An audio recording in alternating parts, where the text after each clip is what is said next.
नमस्कार दोस्तों, मैं आपका भाई अंकित चौहान एक बार फिर स्वागत करता हूं अपने इस YouTube चैनल में। आप सभी लोगों का दोस्तों वेलकम करता हूं। उम्मीद है साथियों आप सभी लोग अच्छे होंगे। दोस्तों आज का टॉपिक आप लोग थंबनेल देखकर समझ ही गए होंगे। दोस्तों पुलिस जो है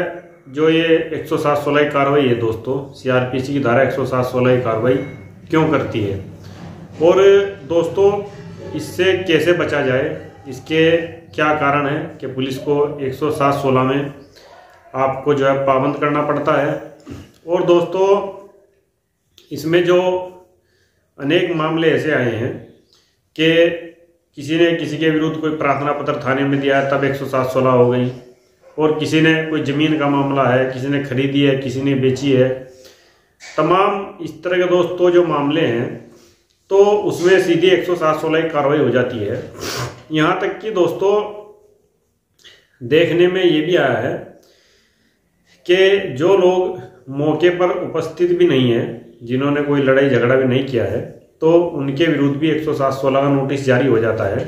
और पता उनको जब तब चलता है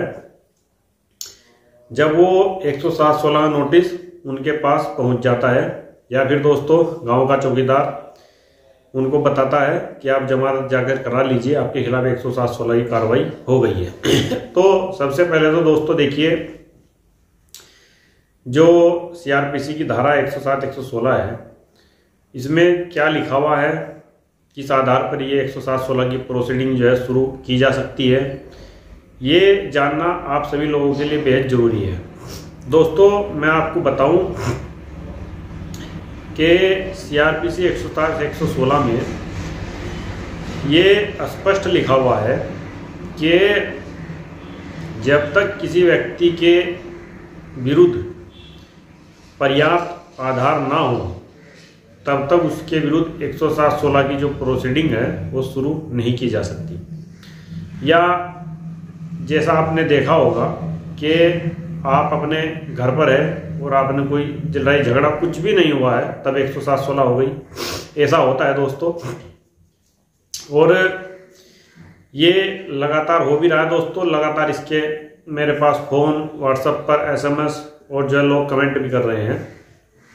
तो देखिए मैं आपको बताऊं, मान लीजिए किन्हीं दो पक्षों में कोई लड़ाई झगड़ा हो गया है किसी बात को लेकर। अक्सर दोस्तों समाज में, सोसाइटी में लड़ाई झगड़े होते रहते हैं, और आजकल का दोस्तों समय भी ऐसा ही है कि किसी ने जरा सा किसी को कुछ बोल दिया है, या फिर किसी का हल्का फुल्का कोई रास्ते में बाइक खड़ी कर दिया, उसको लेकर झगड़ा हो गया। किसी ने किसी से कोई ज़मीन खरीदी, उसमें तीसरे पक्ष ने कोई झगड़ा कर दिया, तो तब पुलिस जो है ऐसी स्थिति में 107/16 की कार्रवाई दोस्तों कर देती है।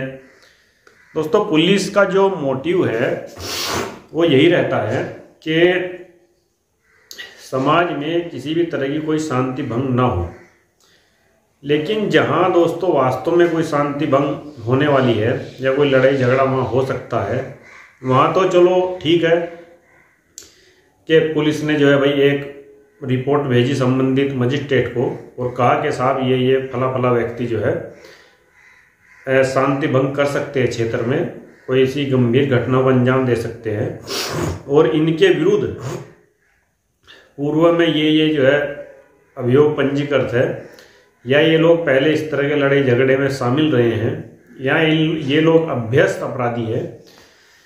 तो इनको जो है 107/16 में पाबंद किया जाए। तो वो तो दोस्तों ठीक है, अगर उनके खिलाफ इस तरह कोई व्यक्ति उनके खिलाफ एक कार्रवाई हो रही है तब तो ठीक है। लेकिन जो दोस्तों ऐसे लोग हैं जिन्होंने कभी थाने का शकल तक नहीं देखी है, नंबर 2 बात उनके खिलाफ कोई उनका क्रिमिनल रिकॉर्ड नहीं है, इवन उनके खिलाफ कभी पूर्व में 107/16 की कोई कार्रवाई भी नहीं हुई है, और वो कभी किसी लड़ाई या झगड़े से कोई उनका मतलब नहीं, कोई ताल्लुकात नहीं दूर दूर तक भी, ऐसे लोगों के विरुद्ध भी दोस्तों पुलिस 107/16 की कार्रवाई कर देती है,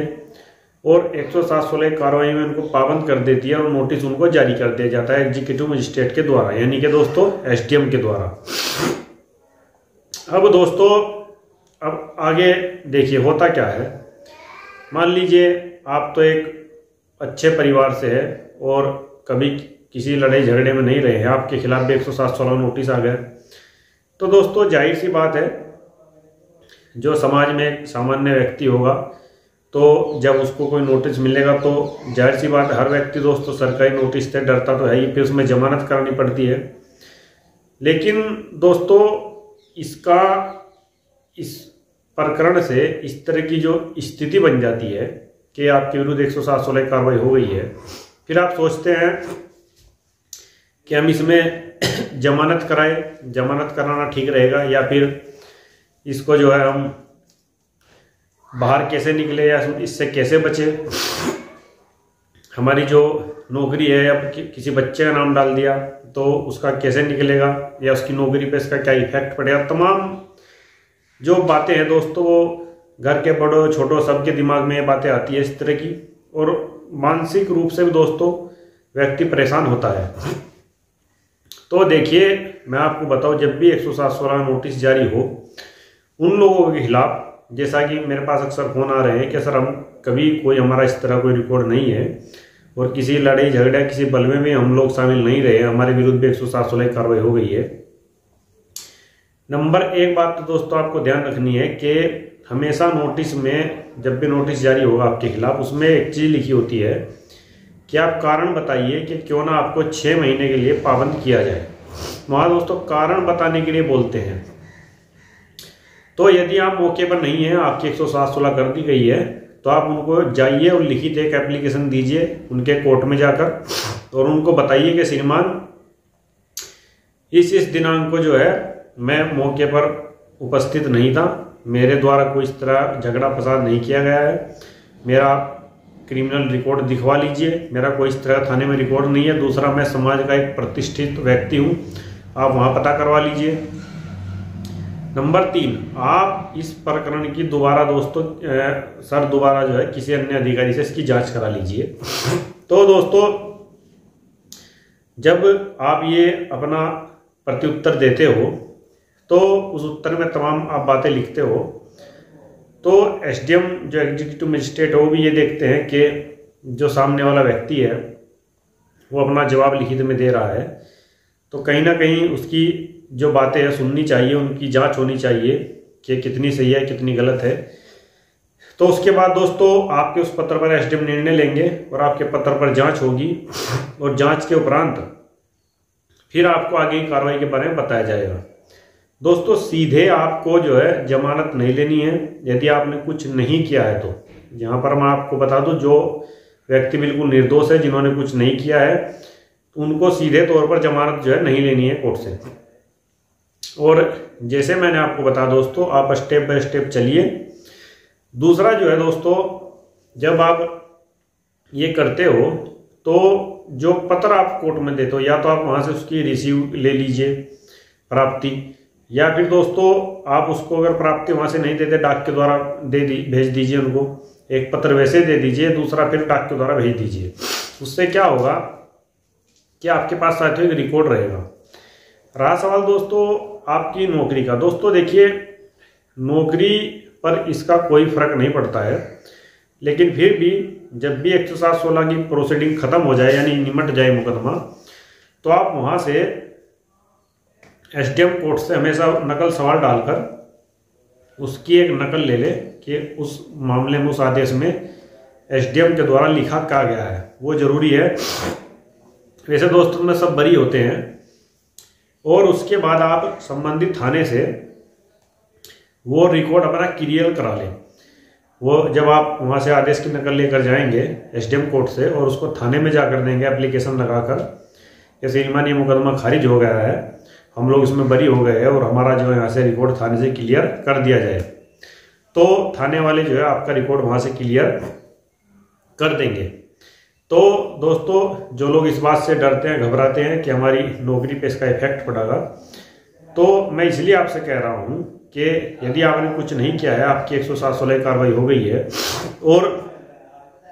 ऐसा भी होता है दोस्तों, जब कोई किसी गवर्नमेंट नौकरी में आप जाते हो तो आपसे पूछा जाता है कि आप ये फॉर्म फिल करिए, उसमें सारी चीजें भरनी होती है। तो यदि आप जो है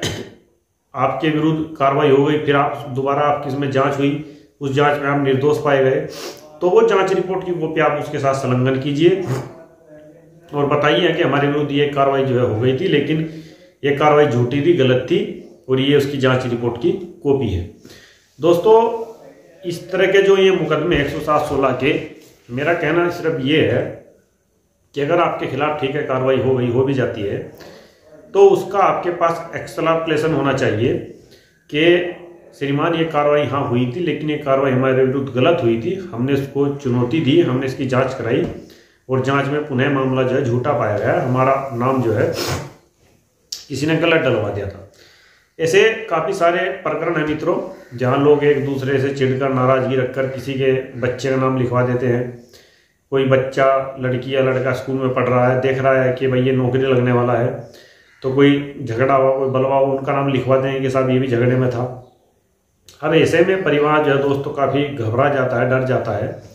इस तरह की स्थिति जहाँ उत्पन्न होती है, क्योंकि साथियों जो कानूनी कार्रवाई होती है, कानूनी कार्रवाई से प्रत्येक नागरिक डरता है। दूसरा, जो लोग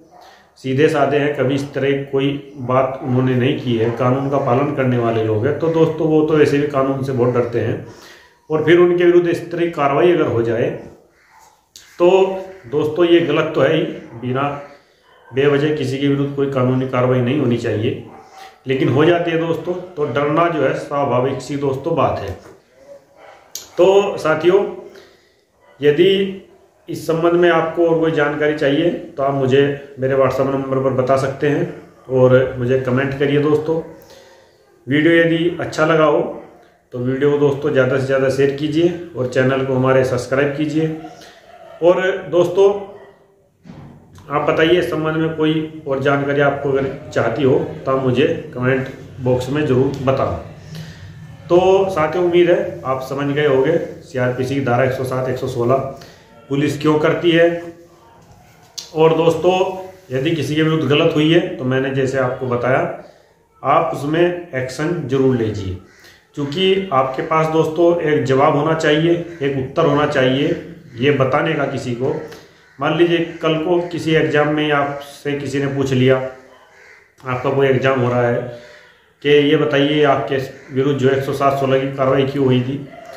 तो आपके पास उसका एक अच्छा जवाब होना चाहिए, यानी कि पर्याप्त जवाब होना चाहिए, जिससे सामने वाला जो है वो संतुष्ट हो सके और आपकी बातों से वो एग्री करे कि हाँ ये जो बोल रहे हैं वो बात सही है। तो इसलिए दोस्तों मैं ये कह रहा हूँ कि हर प्रकरण में एकदम तुरंत जमानत नहीं लेनी चाहिए। खैर साथियों वीडियो थोड़ा लंबा हो गया तो फिर मिलता हूँ आपसे मैं किसी दूसरी वीडियो में, तब तक के लिए सादर नमस्कार।